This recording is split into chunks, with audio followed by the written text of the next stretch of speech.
Can you imagine being struck by a nightstick, being maced in the face, or being thrown on top of a car and being handcuffed? Well, maybe some of you can with the incidents that have gone on this semester with the Maryland riots. In fact, many people today have gone through these instances, and it needs to be stopped now, because police are getting out of hand and law enforcement is becoming too brutal. So first today, I will talk to you about the forms of police brutality. Second, give you specific examples, and finally tell you why it's an issue in today's society and how to prevent it. So, the ways in which police abuse their powers is known as police brutality. According to Shafir, who wrote a journal about criminology and injustice, racial profiling, which is a form of police brutality, occurs when law enforcement or security officials, consciously or unconsciously, subject individuals to more scrutiny than usual, based solely or in part by ethnicity, race, or stereotype. Now, this is completely wrong and unjust to do, to think worse of someone or to think that they did something based on the way that they look or where they came from. In a survey of high school students, it revealed that a black person is 4 times more likely to be questioned by police, even if they have never been involved in bad behavior, than a white person is. Now, is this fair? Of course not. Our country did away with discrimination years ago, and by no means is it time to bring it back now. Another form of police brutality is known as excessive force. According to Michael R. Smith, an author of Implication of Law Enforcement Policy and Practice, states that excessive force is used when the person in trouble complies with the officer, but is still subject to violence, and such as tasers, beatings, and like nightsticks and stuff like that. So although they have possibly committed a crime, the police should not be allowed to beat someone or to hurt them if they are following the rules and complying with them. The last form that I'm going to talk about is verbal abuse, which is attacking someone verbally to try to get information out of them about the situation. According to Weitzer, a GWU professor, at a city level, 8% of blacks are verbally abused compared to only 3% of whites. Now, as can be seen, this is discrimination as well. So, as an example, I'm sure you've all heard about the Maryland riots, and here's a short clip of what has actually happened.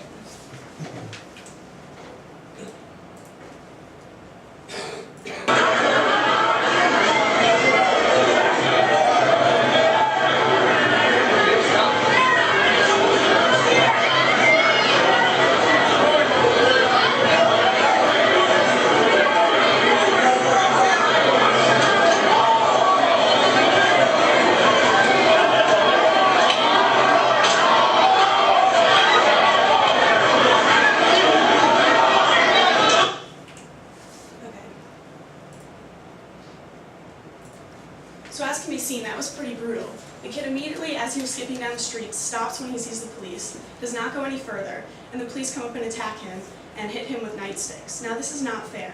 Another instance that has happened to my friend is that he called a cop on his best friend after he got into the car when she was driving and drinking. Now, the cop comes up and he immediately starts yelling at my friend, throws him on top of a car, and starts beating him for the injustice that his friend has committed, not for what he has done, and he didn't help him at all. Another instance is the Harvard professor Henry Gates.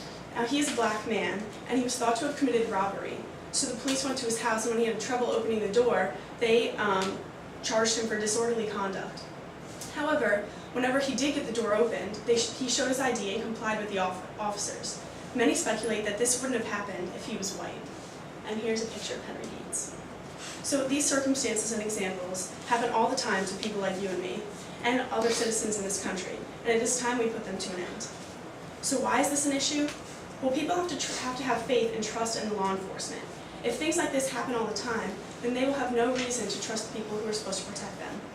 According to Milwaukee, who has studied social injustice, said that some officers see the black youth as the enemy, and in any war, the enemy eventually fights back.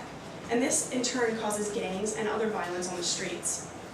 So how to prevent this? Unfortunately, there's no true way of prevention. We have already done basically what we can. Bringing media attention to it and getting the government involved are the first few steps that the country has taken as a whole. But this hasn't done much to protect the people. So that makes it very scary, and why more laws and more enforcement needs to be brought upon the police companies to get them in trouble when they treat its citizens with disrespect.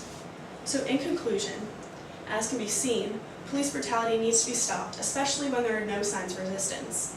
I hope by talking about the forms of police brutality, giving you specific examples, and why it's a problem, you can see the serious issues it is causing in today's society.